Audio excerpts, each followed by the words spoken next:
ہم نے فرشتوں کے تعلق سے ان پہ ایمانیت، ان کے مخصوص کام، مخصوص بڑے فرشتے اور فرشتے کن گھروں میں نہیں آتے، کہاں موجود نہیں رہتے ہیں، کہاں سے چلے جاتے ہیں۔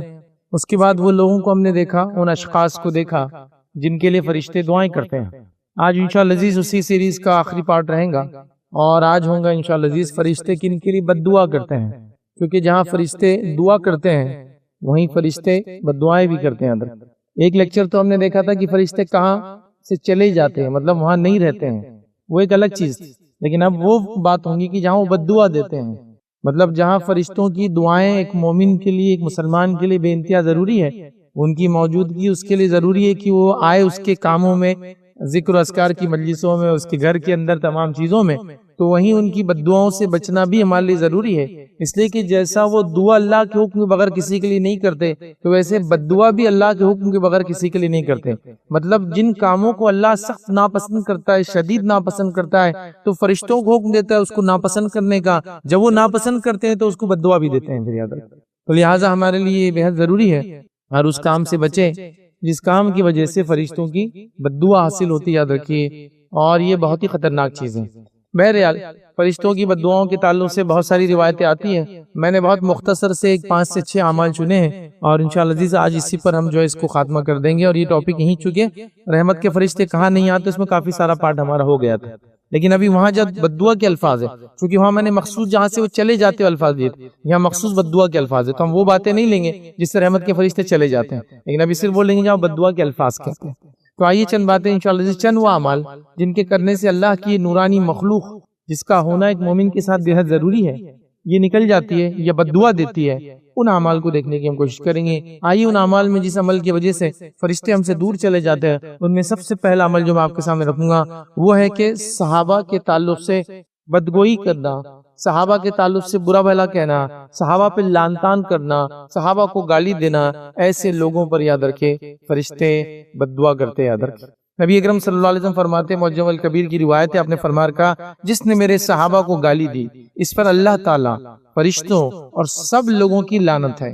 تو اللہ کے رسول صلی اللہ علیہ وسلم فرما رہے جو کوئی شخص صحابہ کو جو ہے گالی دے، برا بھلا کہے، اس کے لیے اللہ کے رسول فرما رہے ہیں کہ اس پر اللہ کی لعنت ہے۔ ٹھیک، مطلب لعنت کا معنی ہوتا ہے اللہ اس کو خیر سے محروم کر دے، اس کو بھلائی سے دور کر دے۔ ٹھیک، ظاہر سی بات ہے جب اللہ چاہیں گا کہ بھلائی سے آپ دور ہو جائے تو پھر کہاں خیر ہے باقی۔ تو اللہ تعالیٰ کی لعنت، اس کے فرشتوں کی لعنت اور تمام انسانیت کی لعنت اس شخص پہ ہوتی ہے جو صحابہ کو برا بھلا کہتا ہے، یاد رکھیے۔ اس لیے کہ صحابہ یہ وہ جماعت ہے، یاد رکھیے، ان کے تعلق سے بس اس اصولی بات کو یاد رکھیے، یہ وہ جماعت ہے، یاد رکھیے، اگر ان کو کوئی بدنام کرے گا اور ان کی شخصیات بدنام ہو جائے تو پورا دین یہی پھر بدنام ہو جاتا ہے۔ اس لیے کہ یہ وہ کڑی تھی، یہ وہ رنگ تھی، یہ وہ جوڑ تھی، یہ وہ سند تھی، یہ وہ نسل تھی جس کے ذریعے، جس کے واسطے سے، جس کی غلطیوں کی اصلاح کے لیے، جس کی تعریف میں قرآن نازل ہوا اور احادیث بیان کی گئی۔ یاد رکھیں، ان کے ذریعے سے یا تو یہ ساری چیزیں آ رہی ہے، ان کی وجہ سے یہ چیزیں آ رہی ہے، کبھی کبھار ان کی تعریف میں وہ چیزیں آ رہی ہے، کبھی ان کی اصلاح کے لیے وہ چیزیں آ رہی ہے، اور یہ سب چیزیں ان کی زبان میں آ رہی ہے۔ مطلب یہ وہ نسل تھی جو سب سے اچھا اس ٹیکسٹ کو جانتی تھی کہ قرآن اگر یہ کہتا ہے تو اس کا معنی کیا ہے، اور سنت یہ کہتی تو اس کا معنی کیا ہے، یاد رکھیں۔ تو لہٰذا اگر یہ بدنام ہو جائے کسی طریقے سے، ان کو اگر بدنام کر دیا جائے تو ظاہر سی بات ہے پورا اسلامک ٹیکسٹ خلط ملط ہو جاتا ہے، پھر ساری سندیں جو خلط ملط ہوتی ہے، چونکہ آپ کو اس نسل پہ ہی شک ہو گیا جس کے ذریعے یہ ساری چیزیں ٹرانسمٹ ہو کر ہم تک آئی، تو لہٰذا اس کے لیے یہود و نصارہ نے، اور خاص طور سے مستشرقین جس کو اورینٹلسٹ بولتے ہیں انگلش کے اندر، انہوں نے بڑی کوششیں کی کہ اس نسل کو وہ بدنام کرے جس طریقے سے ہو سکتا ہے۔ اورینٹلسٹ یہ یہود و نصارہ کی وہ جماعت ہوتی ہے جو اسلام کو بترتیب پڑھتی ہے، یاد رکھیں، مکمل طور سے پڑھتی ہے اور اس کی اصل حالت میں پڑھتی ہے۔ یہ عربی سیکھتے ہیں سب سے پہلے اور اس کی اصل حالت میں اس کو پڑھتے ہیں، اور پڑھنے کا ان کا مقصد ہوتا ہے پڑھ کر بہت ہی علمی انداز میں اس میں نقصان و نقص بتایا جائے۔ اب عام نہیں کہ کوئی اٹھا چھٹا کے کچھ بھی بول دے تو وہ تو آپ اس کا جواب مل ہی جائیں گا کہیں نہ کہیں، لیکن علمی انداز سے، مطلب کتابوں کی کتابیں، جلدوں کی جلدیں، نسخے کے نسخے انہوں نے بھر لی، یاد رکھیں۔ حالانکہ ان میں سے کچھ لوگوں نے اچھے کام بھی کیے، یاد رکھیں، جس کو ہم بھی ریفر کرتے ہیں، بہت سارے لوگ اس کو علماء بھی ریفر کرتے ہیں۔ کبھی انہوں نے ڈکشنری بنا دی عربی کی، سب سے اچھی ڈکشنری جو عربی کی ہے ایک یہود نے لکھا ہے، اس کو آج بھی استعمال کیا جاتا ہے۔ اسی طرح قرآن کی قرأتوں پہ انہوں نے کتابیں لکھی. مطلب آپ سمجھیں نا کس درجے پہ کام کر رہے ہیں. قرآن کی قرأت کون کون سی ہے، کیا ہے، کس سے روایت ہوتی ہے، اس کی سند کیا ہے، اس کی صحیح کیا ہے. اسی طرح یہی وہ جماعت اورینٹلسٹ کی جنہوں نے سب سے پہلے حدیث کی معجم نکالی. معجم مطلب یہ کہ حدیث میں کون سا لفظ کہاں آتا ہے. تو انہوں نے 9 حدیث کی کتابیں لے کے اس کی پہلی معجم، جس میں کتب الستہ اور مسند احمد، بزار اور حاکم بھی اس میں شامل ہے، انہوں نے 9 کتابوں کے اندر ایسا انگلی کا لفظ کہاں کہاں آتا ہے پورا نکالا. تو خیر ان کی کچھ کوششیں تو جس کو کہیں گے تعریف کے قابل بھی ہے، لیکن ان کا مقصد یہ ہوتا ہے کہ اسلام کو اس بنیادی حد تک پڑھیں پھر بدنامی کریں. تو انہوں نے بھی تمام کی تمام کوششیں کی کہ صحابہ کی جماعت بدنام ہے. اور باقی جتنے لوگ یہ کوشش کرتے ہیں یہ کہیں نہ کہیں انہی کی چیلے چپاٹے یاد رکھیے جو یہ سب چیزیں کرنے کی کوشش کرتے ہیں. صحابہ کی جماعت یاد رکھیے، ان کو آپ چھیڑ نہیں سکتے. یاد رکھیے یہ ایک بہت مخصوص جماعت ہے. یاد رکھیے ان کے آپسی اختلافات کو آپ سمجھ سکتے ہیں، لیکن اکیڈمیکلی، جذباتی طور سے نہیں، ایموشنلی نہیں، لٹریچر کے اعتبار سے، اکیڈمیکلی اعتبار سے کس معنی میں آتا ہے. جیسے آپ کئی روایتوں میں پڑھتے ہیں کہ ایک صحابی دوسرے صحابی کو کہہ رہا تمہاری ماں تمہیں گم پائے. اب آپ بولیں گے دیکھو کتنا خطرناک جملہ، ایک صحابی نے دوسرے کے مطلب یہ آپس میں لڑتے اور جھگڑتے تھے. لیکن عربی زبان میں یہ ترجمہ پڑھ رہے ہیں نا آپ، عربی زبان میں یہ بالکل کامن بات ہے جو کسی بھی آدمی کو بول دی جاتی ہے. اگر وہ کوئی غلطی کرے، تیری ماں تجھے گم پائے، مطلب تو اس لائق نہیں ہے، تیرے والدین نے ایسی پرورش نہیں کی تیری، تو یہ غلطی نہیں کرنا چاہیے.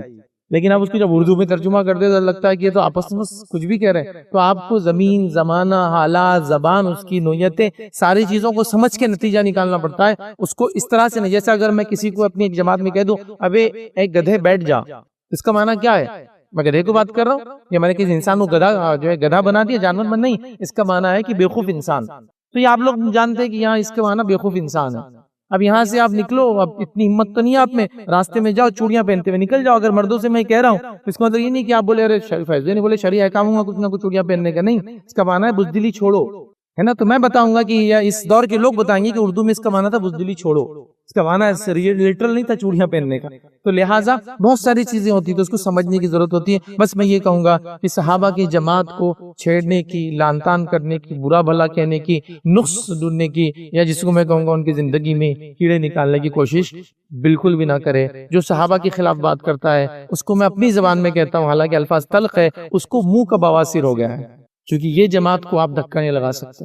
یہ سب سے پریشیس لوگ ہیں ہمارے لیے، یاد رکھے. کیونکہ اللہ کے رسول صلی اللہ علیہ وسلم نے کہا جب تک یہ موجود رہیں گے، یاد رکھے، مطلب ان کی مثالیں دی الگ الگ کہ دین کی حفاظت ہوں گی.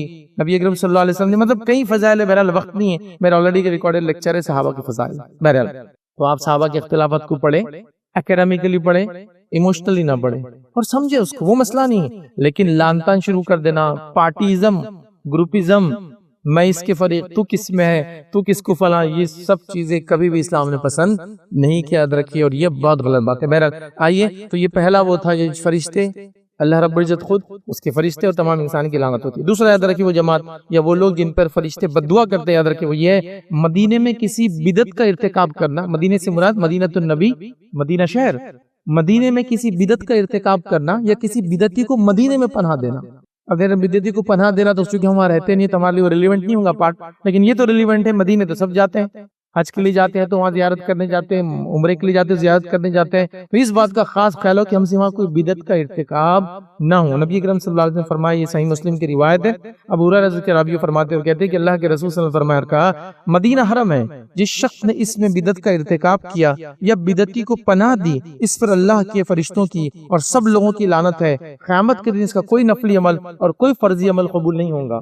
فرشتوں کی بددعا بھی ہے اور دو نقصان، نہ نفلی عبادت قبول نہ فرضی عبادت قبول، مطلب کمپلیٹلی ٹوٹل بلینک اعمال کے، نیک اعمال کے اعتبار سے. کس شخص کے لیے؟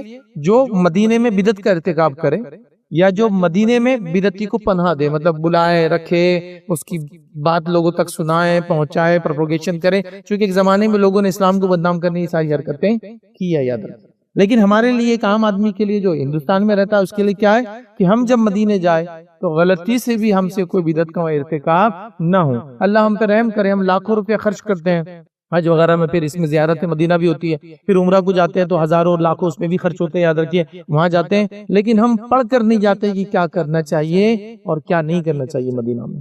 ہم پڑھ کر نہیں جاتے کہ اگر ہم جو ہے مکہ جا رہے ہیں، مسجد حرم جا رہے ہیں، تو مکہ کیسی حرمت والا شہر ہے، اس کی حرمت کیا ہے، اس کا مقام کیا ہے، اس کی اہمیت کیا ہے. مکہ یاد رکھیے، مسجد حرم، یہ مکہ یاد رکھیے، یہ اس کی حرمت اتنی زائد ہے کہ سوچنے پر گناہ کا کسی کو جو ہے گناہ نہیں ملتا سوائے مسجد حرم میں اگر وہ ہوتے. مسجد حرم میں آپ سوچیں گی بھی گناہ تو وہ گناہ لکھ دیا جاتا ہے. اتنا حرمت والا ہے کہ سوچنا بھی نہیں ہے برا بھلا. تو اندازہ لگائیے ان کی حرمتیں. اب ہم لوگ لاکھوں روپے خرچ کرتے ہیں لیکن نہ پڑھ رہے ہیں کوئی کتاب، نہ دیکھ رہے عمرہ اور حج کا طریقہ، نہ ان مقامات پہ جو مقدسات آپ کہیں گے جا رہے ہیں وزٹ کے لیے کیا اہمیت ہے، بس لگے اور جو پبلک کر رہی ہے سارے لوگ کرنا شروع کر دے رہے ہیں. اور اللہ رحم کرے ہمارے پاس تو قرآن و سنت جیسا چمکتا ہوا سورج ہے، اور اس اعتبار سے چمکتا ہوا سورج ہے کہ اگر اس کی کوئی راتیں بھی ہے تو وہ بھی دن کی جیسی چمکدار ہے. اگر ہے ویسے تو ہی نہیں ہے بھی تو دن کی جیسی چمکدار ہے، لیکن ہم لوگوں نے بھی ان لوگوں کی روش اختیار کر لی. آپ نے دیکھا ہوگا لوگ کہیں کسی جگہ زیارت کو جا رہے ہیں، ایک آدمی جاتے آتے پل پہ ہاتھ لگا دے رہا ہے، بس پوری پبلک پیچھے آ رہی ہے اور پل پہ ہاتھ لگاتے جا رہی ہے اس برج کو. کیوں؟ ان کو نہیں پتا، ان کو لگا یہ بھی کوئی ریچول ہے، کرنا چاہیے، یہاں زیارت کر رہے تھے. تو اس طرح سے مسلمانوں کا حال ہو گیا. آپ مکہ جا رہے ہیں، آپ مدینہ جا رہے ہیں، آپ حج کو جا رہے ہیں، عمرے کو جا رہے ہیں، سب لوگ کیا کر رہے ہیں ویسا مجھے عمل کرنا ہے. سب لوگ کیسا چل رہے ویسا مجھے چلنا ہے. سب لوگ کا ہاتھ لگا رہے میں ہاتھ لگا دوں گا. سب لوگ کیا حرکتیں کرے میں بھی حرکت کروں. ارے وہ عربی دکھ رہا تھا نا، وہ کر رہا تھا، ہم نے بھی کر لی. ارے طریقہ سیکھ کے جاؤ کسی عربی اور کسی اجمی سے. آپ کو دیکھ کر حج اور عمرہ نہیں کرنا ہے. ان مقامات پر جاؤ تو ان کی حرمتیں کیا ہے، کون سی چیزیں ان کی حرمتوں کو باقی رکھتی ہے، کون سی چیزیں ان حرمتوں کو پامال کر دیتی ہے. جیسا مکہ حرم ہے ویسے اللہ کے رسول نے کہا مدینے کو میں حرم ڈکلیئر کرتا ہوں. جیسا اللہ نے مکے کو حرم ڈکلیئر کیا، مدینہ بھی حرمت والا ہے. اس کی حرمت کے پورے آپ کو نشانات ملیں گے. یہاں سے حرم شروع ہوتا ہے، ابتدائے حرم، مطلب یہ حرمت والا ہے. بہت ساری حلال چیزیں بھی یہاں منع ہے کرنا، یہ معنی ہوتا ہے اس کا. ٹھیک ہے، تو حرم ہے یہاں مطلب وہ چیزیں جو حلال ہے عام جگہ یہاں نہیں کرنا، اس وجہ سے حرم کہا جا رہا ہے. بہت سے لوگ سوچتے ہیں مسجد حرام کیوں نام ہے؟ حرام اس لیے کہ بہت ساری عمومی چیزیں جو آپ جگہ عام جگہ کر سکتے یہاں نہیں ہوں گی. ٹھیک ہے، تو بہرحال سمجھنا ہے. تو بدعت کرنا، اب بہت سے لوگ مدینہ جا رہے ہیں، نہ جانے کتنی عجیب و غریب بدعات کر رہے ہیں مدینے کے اندر، اور وہاں اللہ کی لعنت، فرشتوں کی لعنت، نہ نفلی عمل قبول ہوگا نہ فرضی عمل قبول ہوگا. کیوں ایسا رسک لیتے ہیں بھائی؟ پڑھیے، تعلیم حاصل کیجئے. چونکہ میں نے دیکھا ہے کوئی مدینہ جا رہا ہے، تو اب آپ نے دیکھا نہیں، لیکن جب ہم چھوٹے تھے تو ہم نے دیکھا لوگ مدینے سے آتے اور مٹی کی سے چھوٹی چھوٹی گولیاں لے کر آتے، پتہ نہیں کہاں سے کھود کے لاتے ہو مدینہ سے، اور وہ کھلائی جاتی تھی. بولے یہ کھا کے شفا ہے. نبی اکرم صلی اللہ علیہ وسلم کا ایک واقعہ آتا ہے کہ ایک شخص آیا، اس کا کان کٹ گیا تھا، جو بھی جنگ ہوئی تھی، جو بھی حالت.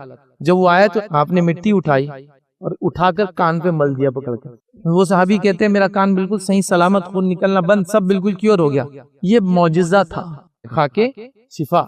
گولیاں لاتے تھے اور اس کو پانی سے نکل جاتے تھے. مدینے کی کھجور ہے تو وہ کھجور بھی کھانا ہے، کھجور کی گٹلی بھی کھاتے تھے کاٹ کے سروتے سے. دیکھا ہوگا آپ نے بہرحال. کیا ہے مطلب ہے یہ؟ مطلب حد ہو گئی لوگوں. تو بہرحال سمجھنا بے حد ضروری ہے. تو کوئی بدعت کا ارتکاب مدینے جا کے کر لے وہ اپنے اعمال کو برباد کر رہا ہے. زیارت مسجد نبوی تو ایک طرف رہ جائیں گے، اس کا ثواب یہ گناہ لے کر آئیں گا. تو لہٰذا ہم جب ان جگہوں پہ جائیں، خاص طور سے 3 جگہوں کی زیارت ہم کر سکتے ہیں، اجر کی نیت سے گھر سے نکل سکتے ہیں. وہ کون سی 3 جگہ ہے؟ مسجد حرم، مسجد نبوی، مسجد اقصی. یہ 3 جگہوں کا آپ قصد کر کے نکل سکتے ہیں زیارت کی نیت سے، اجر کی نیت سے. اس کے علاوہ نہیں ہے اور کوئی جگہ پھر یہاں. تو بہرحال آپ جا سکتے ہیں. تو جب یہاں جائیں تو یہ کیسے حرم ہے، یہ کیسے مقدس ہے، وہ جاننا ضروری ہے. تو بہرحال مدینے میں یہ حرکت ہم سے نہ ہو، اس کا ہم خاص خیال رکھیں. اور کوئی مدینے میں رہتا ہے تو کسی بدعتی کو پناہ نہ دے. بہرحال رہتے نہیں ہے تو بہرحال اس کی تفصیلات میں جانا بھی اتنا میں مناسب نہیں سمجھتا ہوں. آئیے تیسرے وہ لوگ جن کے لیے فرشتے بد دعا کرتے، یاد رکھیے وہ لوگ ہیں، یاد رکھیے جو اپنے باپ کے جگہ دوسرے کو اپنا باپ بتاتے ہیں یا اس کا نام لگاتے ہیں. حدیث کے اندر ویسے غلام کے لیے بھی لفظ ہے اور انسان کے لیے بھی ایک مطلب، لیکن اب چونکہ غلامی نہیں تو اس کی تفصیلات میں جا کے فائدہ نہیں. حدیث میں دونوں کے الفاظ ہیں. چونکہ اس زمانے میں غلامی تھی اور غلام بھی اہل بیت میں کاؤنٹ ہوتے تھے، تو ان کا بھی کام تھا اپنے مالک کا نام لے. تو غلام بھی کسی دوسرے مالک کا نام نہیں لے سکتا تھا، اسی طرح ایک شخص اپنے باپ کے علاوہ کسی کا نام نہیں لے سکتا. آئیے اللہ کے رسول صلی اللہ علیہ وسلم کیا فرماتے ہیں؟ صحیح مسلم کی روایت ہے، آپ نے فرمایا اور کہا، اور جس نے اپنے باپ کے سوا کسی اور کی طرف جو ہے اپنی جو انتساب مطلب نسبت انتساب کیا، یا اپنے مالکوں کو چھوڑ کر، یہ غلام کے لیے مالکوں کو چھوڑ کر کسی اور کی طرف اپنی نسبت کی. اور یہاں غلام سے مراد یہ نوکر نہیں ہوتا ہے. ادھر غلامی الگ چیز ہوتی ہے، نوکری الگ چیز ہوتی ہے. غلام خریدے اور بیچے جاتے تھے، آج کے نوکر اس میں شامل نہیں ہے. تو اپنی نسبت کی، اس پر اللہ تعالیٰ کی، فرشتوں کی، سب لوگوں کی لعنت ہے. قیامت کے دن اللہ تعالیٰ اس کی نہ کوئی فرضی عبادت قبول کرے گا نہ نفلی عبادت قبول کرے گا. تو اپنے باپ کے نام کے علاوہ کسی اور کا نام لگانا، تب آپ بول سکتے ہیں ایسا کون کریں گا. لیکن لوگ دنیا کے چند فائدوں کے لیے ایسا کرتے بھی ہیں. میں فلاں جائیداد ہے، اگر باپ کا نام بدل لوں گا تو وہ جائیداد میں میری بھی انٹری ہو جاتی ہے نا. پرانی جائیداد، بادشاہوں کی جائیداد، نعوذ باللہ وہ جائیداد کو ثابت کرنے کے لیے یہ تک ثابت کر دے رہے کہ بادشاہ سلامت ہمارے بستی آئے تھے تو ایک رات ہماری دادی کے ساتھ رہتے اور چلے گئے تھے. شادی نہیں ہوئی تھی لیکن اس وجہ سے ہم کو بھی ملتی ہے جائیداد. معلوم؟ تو نام ڈالے جا رہے، سرنیم بدلو، باپ کا نام بدلو، فلاں چیز بدلو، چونکہ اس کے بینیفٹس. نبی کریم صلی اللہ علیہ وسلم جو اپنے باپ کا نام بدلے، عربوں میں غیرت تھی کہ بھائی اس کا خاندانی سے نہیں میرے باپ کا، تو لہٰذا دوسرے کو نسبت کر دو. اس کی نسبت کریں گے تو پھر سرنیم بھی اس کا آ جاتا ہے.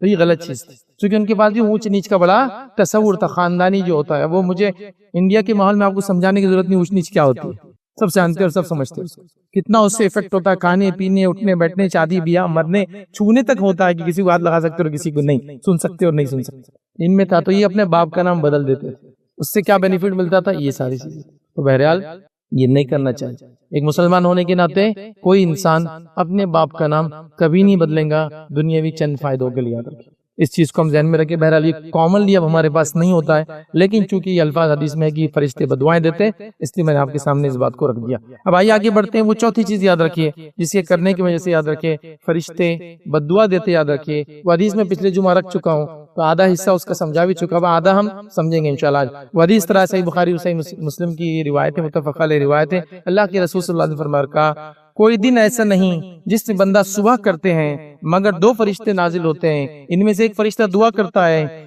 اور کہتا ہے اے اللہ خرچ کرنے والے کو، مطلب خیر کے لیے، اچھائی کے لیے خرچ کرنے والے، اللہ کی راہ میں خرچ کرنے والے کو اس کا بدلہ عطا فرما.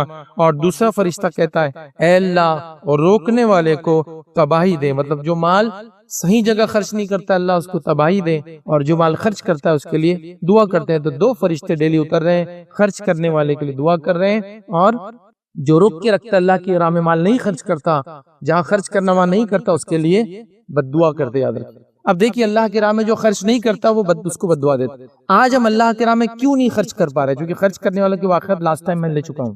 آج ہم اللہ کی راہ میں کیوں نہیں خرچ کر پا رہے ہیں اور ہم بھی اس بد دعا کے مستحق ہو رہے ہیں. میں یہ نہیں کہہ رہا ہوں کہ ہم غربت کی وجہ سے خرچ نہیں کر پا رہے، ہم لوگ مس مینجمنٹ آف فنڈز کی وجہ سے خرچ نہیں کر پا رہے، کیونکہ جہاں خرچ نہیں کرنا وہاں خرچ کر رہے ہیں. اتنا زیادہ خرچ کر رہے ہیں کہ جہاں خرچ کرنا چاہیے اس کے لیے پیسہ ہی نہیں بچ رہا ہے. جیسا کہ ہم نے پیسے کو جمع کیا تو پیسے کا صحیح کام ہے، سب سے پہلا کام ہے بچوں کی تعلیم تربیت میں لگے. اس کے بعد دوسرا اس کا کام ہے کہ اچھا رزق کھانے پینے میں لگے تاکہ انسان جسمانی طور سے گروتھ کرے. پھر اس کے بعد تعلیمی طور سے سب سے پہلے ہو، اور اس کے علاوہ وہ تمام حلال جگہوں پر، اور خاص طور سے پھر اس کے بعد بچ جائے تو کہاں خرچ کرنا. حدیث سے موجود بھی ہے اللہ کے رسول صلی اللہ علیہ وسلم کے پاس ایک شخص آیا، کہا اللہ کے رسول صلی اللہ علیہ وسلم میرے پاس 1 درہم ہے، کہاں خرچ کروں؟ تو کہا اپنی نفس پہ خرچ کر. تو پہلے میں آ گیا تھا اپنے آپ کو اچھا رکھ. پھر کہا اور 1 درہم میں کہاں خرچ کروں؟ تو کہا اپنے بیوی پہ خرچ کر. تو کہا پھر 1 اور درہم ہے میرے پاس، اب کہاں خرچ کروں؟ تو کہا اپنے بچوں پہ خرچ کر. پھر کہا 1 اور درہم ہے اب کہاں خرچ کروں؟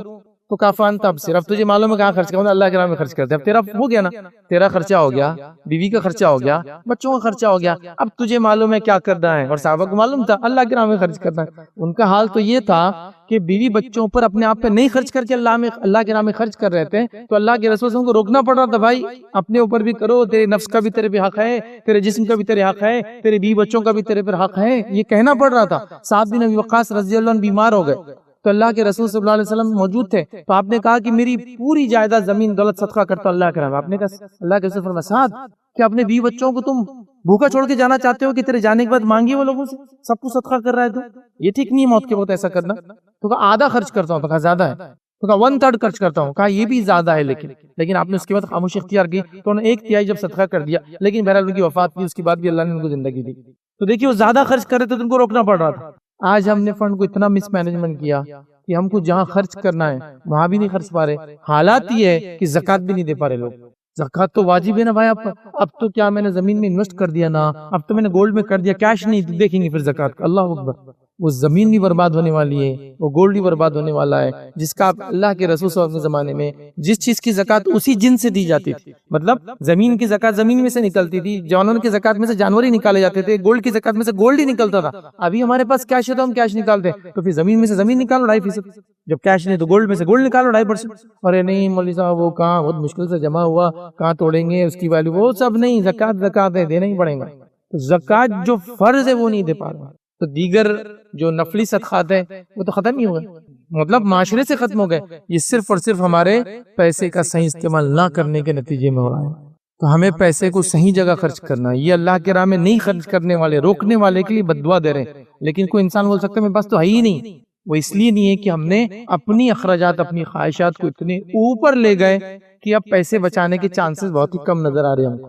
بھائی کھانا ہے تو ایسا کھانا ہونا، اب تنخواہ بڑھی تو کھانے کا لمٹ بڑھانا ہے، پھر وہ ہو گئی تو کھانے سے پہلے اور کھانے کے بعد کے لوازمات بڑھانا ہے، پھر تھوڑا لمٹ بڑھ گئی تو پردے چینج کرنا ہے، پھر ہو گئے تو صوفے چینج کرنا ہے. ایک صوفہ پوری زندگی چل سکتا ہے؟ نہیں، وہ 10 سال میں بدلنا کم از کم ضروری ہے. ایک ڈیکیڈ ہو گیا، لوگ کیا بولیں گے؟ پھر اس کے بعد ہر سال میں پردے بدلنا ضروری ہے. تو پھر وہ جو مستحقین ہے، جو پہننے کو کپڑے نہیں ہیں، آپ دیواروں کے کپڑے بدل رہے ہیں ہر سال، ان کو پہننے کو کپڑے نہیں، تو ان کا نمبر تو پھر کبھی آنے والا ہی نہیں ہے. پھر چونکہ کار کے بعد دوسری کار ہے، بائک کے بعد دوسری بائک ہے، گھر کے بعد دوسرا گھر ہے، اچھی گاڑی کے بعد ماڈیفیکیشن ہے، ماڈیفیکیشن دوسرا ماڈیفیکیشن ہے، یہ سب پھر چلتے رہیں گا.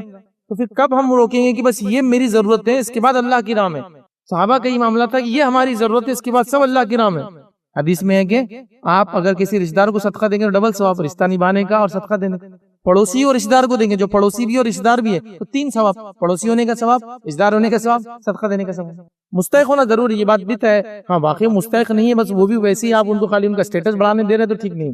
تو بہرحال ہمارے پاس وہ لوگ خرچ نہیں کرنے کی وجہ سے پریشان تھے، جو خرچ کرتے تو خوش ہو جاتے تھے. آج ہمارے پاس یہ ہے کہ ہم جمع کر کے پریشانیاں لے لی ہم نے. وہ نے لوٹ لیں گا بول کے ہمیں کو بی پی بڑھ گیا، اس نے قبضہ کر لیا بول کے فلاں ہو رہا، اس نے دھوکہ دے دیا بول کے فلاں ہو رہا. اللہ کے راہ میں خرچ کرو تو فرشتے بد دعا دیتے ہیں. تو ہم کوشش کریں اپنے لائف کے ایکسپنسز کو مینیج کریں، اخراجات کو، اور ایک حصہ نکالنے کی کوشش کریں.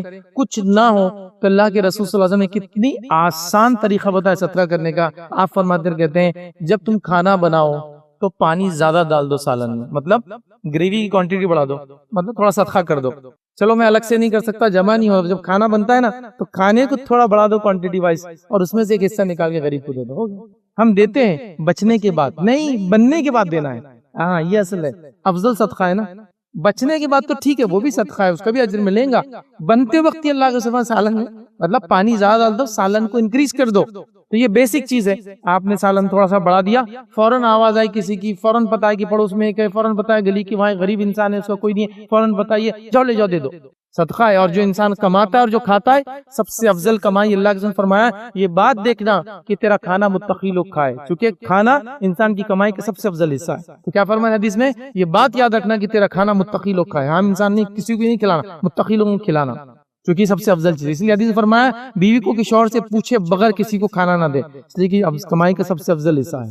اور متقی لوگوں کو جانا چاہیے، مستحق لوگوں کو جانا چاہیے، ضرورت مند رشتہ داروں کو جانا چاہیے. تو یہ ایک سمپل کیلکولیشن ہے. یہ نہیں ہو رہا تو اناج وغیرہ دے دیا کرے. جب اناج آتا ہے گھر میں 30 کلو اناج ہے مہینے بھر کا تو 32 لا لو، 2 صدقہ کرو تبھی. تو یہ بھی وہ پارٹ ہو جائے گا کہ لاتے ہی آپ نے نکال دیا. بہرحال کچھ نہ کچھ شروعات کرنا پڑیں گی، لائف کو آرگنائز کرنا پڑے گا، صدقے کے لیے تیار ہونا پڑے گا، ورنہ زندگی تو کبھی موقع نہیں دیں گی مرنے تک کی صدقے کے لیے پیسہ جمع ہو. اور صدقہ دینے کے لیے مالدار ہونا نہیں پڑتا، یاد رکھیے. اس کے لیے ایک دل لگتا ہے. جو غنا ہو، مالدار ہو تو بس پھر چیزیں نکل جاتی. آئیے اور ایک پوائنٹ جو ہم دیکھیں گے، وہ کام جس سے کرنے سے فرشتے بددعا دیتے ہیں، ان میں یاد رکھیے بڑا اہم پوائنٹ یاد رکھیے، وہ یہ جو اللہ کے رسول فرماتے ہیں کسی کی طرف ہتھیار سے اشارہ نہیں کرنا، فرشتے اس کے لیے بددعا دیتے ہیں. علماء اس میں نوکیلی چیزیں بھی شامل کرتے ہیں. اشارہ نہیں کرنا چاہیے. کیا حدیث کے الفاظ سن، حدیث کے الفاظ اس طرح سے صحیح مسلم کی روایت آپ نے فرمایا جس نے اپنے بھائی کی طرف کسی ہتھیار سے اشارہ کیا تو یقیناً فرشتے اس پر لعنت کرتے ہیں، خواہ وہ اس کا سگا بھائی کیوں نہ ہو. یہاں کیا فرمایا جا رہا ہے کہ جس نے کسی اپنے بھائی کی طرف ہتھیار سے اشارہ کیا. ہتھیار سے اشارہ کرنا مطلب حدیث کے اندر الفاظ ہے لوہے کا اشارہ کیا، کیونکہ اس زمانے میں ہتھیار صرف لوہے سے بنتے تھے، لیکن ترجمہ بھی اس کا ہتھیار کیا جا رہا ہے. نقصان جس چیز سے سامنے والے کو ہو سکتا ہے، آپ اشارتاً بھی اس کی طرف اس چیز کو نہیں کر سکتے، کیونکہ ہو سکتا ہے شیطان آپ کو ورغلا دے، ہو سکتا ہے اشارے کے دوران آپ گر جائے اور اس کو لگ جائے، ہو سکتا ہے وہ چیز چھوٹ کے اس کو آپ کو نقصان پہنچا دے، ہو سکتا ہے وہ چیز ایسی ہو جس سے چیزیں نکلتی ہو تو وہ غلطی سے شوٹ ہو جائے. اشارہ بھی نہیں، اشارتاً بھی نہیں. اچھا یہ کہا چاہے وہ بھائی کیوں نہ ہو. اس میں بھی سمجھنے والی بات یہ ہے کہ ہمارے پاس یہ ہوتا ہم تو آپس میں کرتے تھے بھائی ہے نا، ہتھیار سے نہیں. واقعی چیزیں آپ کر سکتے، لڑو تو ہاتھ بتا دو، کچھ بول دو ٹھیک ہے، کرو مت کچھ بول دو، ہتھیار نہیں بتائیں گے. غلطی بھی نہیں، عام اس میں بھی نہیں، خوشی میں بھی نہیں، غم میں بھی نہیں، غصے میں نہیں، کوئی چیز نوکیلی، کوئی چیز ہتھیار، کوئی چیز لوہے کی جو نقصان پہنچا سکتی ہے مومن کی طرف اس سے اشارہ آپ نہیں کریں گے. ایون میں نے ایک بار دیکھا، ہم ایک عالم تھے بڑے، ان کے ساتھ مدینہ میں بیٹھے تھے، تو ایک صاحب بات کرتے کرتے پینسل کو جو میری طرف کر دے، انہوں نے کہا اس کا منہ پھیرو، ربر کی طرف سے کرو، نوک ہے اس میں ایزا ہو سکتی سامنے والے کو. پینسل کی نوک ہے نا، لگ سکتی ہے نا، آنکھ میں لگ جائے تو کیا ہوگا؟ تو کہا پلٹا اس کو، ربر کی طرف سے بات کرو اگر تم کو اشارہ کرنا ہی ہے تو، لیکن نوک کی طرف سے مت کرو، ٹھیک نہیں ہے۔ تو ہتھیار سے اپنے مومن بھائی کی طرف اشارہ نہیں کرنا ہے۔ اور لوگ میں نے دیکھا ہے مذاق کرتے ہیں، کئی واقعات ہیں، اخبارات آپ سب پڑھتے ہیں، ہمارے شہر، پڑوسی شہر، یہ شہر، وہاں کا واقعہ، مذاق میں ایک بھائی نے دوسرے بھائی کی طرف ہتھیار کیا، ہتھیار مس فائر ہو گیا۔ کیوں کیا؟ حدیث یہ تھی نہیں کرنا، مذاق سے بھی نہیں، بھائی بھی ہے تو نہیں کرنا ہے، مس فائر ہو گیا، پچھتا رہے، جان چلے گی سامنے والوں۔ ہمارے شہر میں کئی ایسے واقعات مجھے جانتا ہوں پرانے، جس میں مس فائر ہو گئے اور بہنوں کی جان چلے گئی، بھائیوں کی جان چلے گئی، پڑوسیوں کی جان چلے گئی۔ کیوں؟ غلطی سے ہوا، وہ عام ان کا لائسنس تھا لیکن کیوں کیا تھا اس کی طرف؟ حدیث بولی نہیں کرنا ہے۔ اچھا اب دیکھیے حدیث میں ایک دوسری حدیث دوسری طرف ہے، وہ بھی آپ سن لو، حدیث اور سخت ہے۔ اس میں حدیث کے الفاظ طرح سے کوئی اپنے بھائی کی طرف ہتھیار سے اشارہ نہ کرے، کیونکہ اس کو معلوم نہیں کہ وہ ہتھیار اس کے ہاتھ سے کب نکل جائیں گا اور دوسرے کو نقصان پہنچا دیں گا اور پھر وہ جہنم کی آگ میں جا کے گر جائیں گا۔ مطلب آپ نے ہتھیار کیا، انٹینشن نہیں تھا چلانے کا، ہتھیار چل گیا، انسان کو نقصان ہو گیا، مر گیا، نقصان ہو گیا، یہ جہنم میں جائیں گا۔ اب یہاں یہ نہیں بول سکتی مجھ سے غلطی ہوئی، چونکہ حدیث نے پہلے بتا دیا تھا اس کی طرف اشارہ بھی مت کرنا، اب جہنم میں جائیں گے، کیونکہ آپ نے فرمایا یہ غلطی کرتا ہے پھر جہنم کی گڑھے میں جاتا ہے۔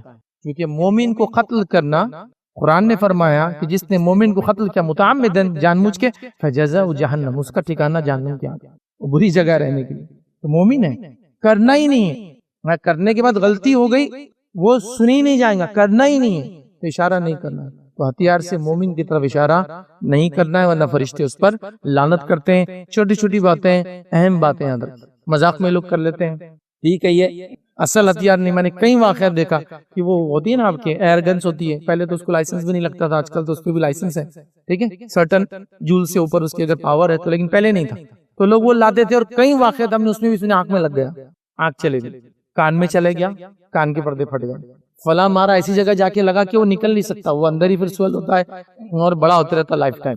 یہ سارے مسائل ہوتے ہیں، تو اللہ کے لیے کسی بھی قسم کا ہتھیار، وہ لوہے کا ہے، نوکیلا ہے، کچھ بھی ہے، بس اپنے مومن کی طرف نہیں کرنا ہے، اس کو رول بنائیے، ورنہ یہ چھوٹی چھوٹی چیزیں ہوتی ہیں، بڑی بڑی غلطیاں ہو جاتی ہیں، انسان پچھتاتا ہے، اس کا فائدہ نہیں۔ آخری بات جو آج میں رکھوں گا بہت مختصر رکھوں گا کیونکہ حدیث بہت لمبی ہے یہ، لیکن اس کو بھی رکھوں گا، حالانکہ اسے بد دعا کے الفاظ نہیں ہیں لیکن خیر کے خلاف الفاظ ہیں، اچھائی کے الفاظ نہیں ہیں، اور اس میں جبرائیل علیہ السلام جو ہے اس شخص کے لیے خیر کی دعا نہیں کر رہے ہیں بلکہ خیر کے خلاف بات کر رہے ہیں، حالانکہ بد دعا کے لفظ نہیں ہیں لیکن اس کو بھی علماء جو ہے بد دعا میں کاؤنٹ کرتے ہیں۔ وہ بڑی مشہور روایت ہے، یہ صحیح ابن حبان کی روایت ہے، بہت طویل روایت ہے، بس مختصر رکھوں گا۔ وہ روایت وہ ہے جس میں نبی اکرم صلی اللہ علیہ وسلم نے ایک بار اپنا ممبر منگوایا اور ممبر پہ چڑھے، پہلی سیڑھی پہ قدم رکھا، کہا آمین، دوسری بھی قدم رکھا، کہا آمین، تیسری بھی قدم رکھا، کہا آمین۔ صحابہ نے کہا یہ عمل آپ نے پہلے کبھی نہیں کیا، یہ کیا تھا؟ آپ نے 3 سیڑھیاں چڑھی اور آمین کا۔ تب نبی کریم صلی اللہ علیہ وسلم نے فرمایا کہ جبرائیل میرے پاس آئے تھے اور مجھ سے کہا ایسے کرنے کے لیے، اور مجھ سے کہا کہ جب میں نے پہلی سیڑھی بھی قدم رکھا تو جبرائیل علیہ السلام نے مجھ سے فرمایا اور کہا کہ جس نے رمضان کو پا لیا اور اپنی بخشش حاصل نہ کروا سکا وہ اللہ تعالیٰ سے دور کر دیا جاتا ہے، مطلب اس کی رحمت سے، علماء لکھتے دور کر دیا جاتا ہے، حالانکہ بد دعا کے الفاظ نہیں ہے لیکن رحمت سے دور ہونا بھی ایک قسم کی بد دعائی ہو رہی ہے، تو اس وجہ سے اس کو رکھ رہا ہوں، آخر میں رکھ رہا ہوں، تو رحمت سے دور کر دیا جاتا ہے۔ پھر اسی میں ہے جس میں اسی دوسرے سیڑھی پر جب چڑھا تو کہا کہ اس شخص پر جو ہے رحمت سے اللہ کی دور ہو جائے جس کے سامنے آپ کا نام لیا جائے وہ آپ پر درود نہ بھیجے، اور اسی میں کہا گیا کہ جس کو والدین میں سے دونوں یا دونوں میں سے کوئی ایک مل جائے اور وہ ان کے ذریعے اپنی مغفرت نہ کرا سکے تو وہ رحمت سے دور ہو جائے، کہو آمین، تو میں نے کہا آمین۔ تو یہاں 3 باتیں ہیں، رمضان کا مہینہ پانا، فائدہ نہ اٹھانا، دوسرا جو ہے اللہ کے رسول صلی اللہ علیہ وسلم کا نام آئے اور درود نہ بھیجے، تیسرا کہ جو شخص جو ہے والدین میں سے کوئی ایک یا دونوں میں سے کوئی ایک یا دونوں مل جائے اور وہ اپنی ان کے ذریعے مغفرت نہ کرا سکے تو آپ نے آمین، جبرائیل علیہ السلام نے کہا کہو آمین، اور اللہ کے رسول نے کہا آمین، جس میں لفظ بد دعا کے تو نہیں ہے لیکن رحمت سے دور، علماء لکھتے اس کا معنی ہے، اور رحمت سے دور ہونا بھی ایک طرح کی بد دعا ہے، مائنر بد دعا بول سکتے ہیں ایک طرح سے، سیدھے الفاظ نہیں کہ لعنت ہے فلاں ہے فلاں، لیکن یہ بھی بد دعا کی قسم ہے، تو لہٰذا رمضان کا مہینہ پانے کے بعد مغفرت کرانا چاہیے، مطلب اس کی تیاری کرنا چاہیے اسپیشل۔ دوسرا، نبی اکرم صلی اللہ علیہ وسلم کا نام کبھی بھی بغیر درود کے لینا نہیں چاہیے، خاص طور سے جب آپ کا نام آ جائے تب تو بالکل بالخصوص ہو جائیں گا، چاہے وہ کسی فارم میں آپ محمد بولتے ہیں یا احمد بولتے ہیں صلی اللہ علیہ وسلم، آپ نے تب تو درود بھیجنا ہی ہے، اور سب سے چھوٹا درود کون سا ہے معلوم آپ کو؟ صلی اللہ علیہ وسلم۔ بہت سے لوگ کنفیوژن ہوتا ہے کہ صلی اللہ علیہ وسلم یہ درود ثابت نہیں، یہ درود ثابت ہے۔ صحیح مسلم کی ایک روایت میں اللہ کے رسول صلی اللہ علیہ وسلم نے خود فرمایا کہ میں نے عیسیٰ صلی اللہ علیہ وسلم کو دیکھا، مطلب اللہ کے رسول فرمانا کہ عیسیٰ علیہ السلام کو آپ نے ایک حدیث میں دیکھا تو وہاں اللہ کے رسول ان پہ کون سا درود بھیج رہے؟ صلی اللہ علیہ وسلم۔ ٹھیک، ان پر درود اور سلام ہو۔ تو عیسیٰ علیہ السلام کے لیے ہم تو علیہ السلام کامنلی بولتے ہیں انبیاء کو، لیکن ایک حدیث میں الفاظ سے پتہ چلا صلی اللہ علیہ وسلم صحابی شد و درود ہے، یہ نبی اکرم صلی اللہ علیہ وسلم اور دیگر انبیاء پہ بھیجا جا سکتا ہے۔ ادر بہت چھوٹا ہے نا، تو اتنا تو بول سکتے ہیں۔ اور ان لوگوں کو تھوڑا سا اس معاملے میں وعید ہے جو اللہ کے رسول صلی اللہ علیہ وسلم کا نام پتہ نہیں مصروں میں، شاعری میں، قوالیوں میں، نعتوں میں کنٹینیوس لیے جا رہے ہیں اور صلی اللہ علیہ وسلم غائب ہے۔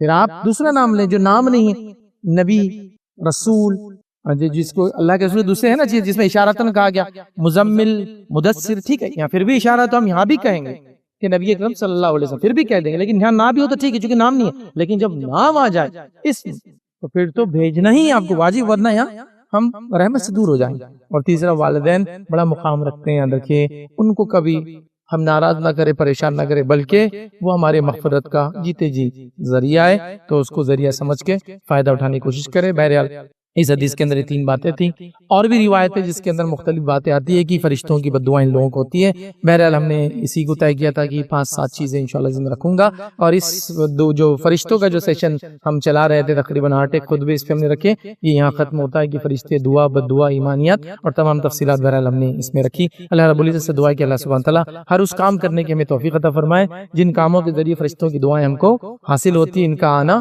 حاصل ہوتا ہے، اور ہر اس کام سے ہماری حفاظت کرے، اس عمل سے حفاظت کرے جن کاموں کی وجہ سے فرشتے چلے جاتے ہیں یا ان کی بد دعا کے ہم مستحق ہوتے ہیں۔ اللہ رب العزت ہمیں سچی توبہ کرنے کی جو توفیق عطا فرمائے۔ اللہ رب العزت ہمارے ٹوٹے پھوٹے عمل کو جو قبول کرے، جب تک زندہ رکھے اسلام اور ایمان کو زندہ رکھے، خاتمہ ایمان پر ہو۔ وآخر دعوانا ان الحمد للہ رب العالمین۔